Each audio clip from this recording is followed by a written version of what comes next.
ocurriu que bueno, pues falamos do tema de basura. Poño ese exemplo porque o interventor do Concello dicía que había que facer algún recorte. Claro, a basura hai que levar a Sobama, pasa de 96.000 euros a 400 e pico mil euros, eso hai que pagar o ciudadano. Facer subidas dese tipo é complicado. Bien, entón o interventor dixo que había que facer algún recorte en cultura, en deportes, en servicios sociales.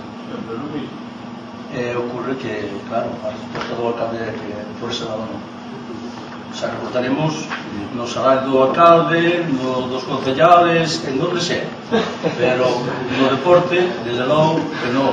Desde logo. Entonces, por eso, tranquilidade.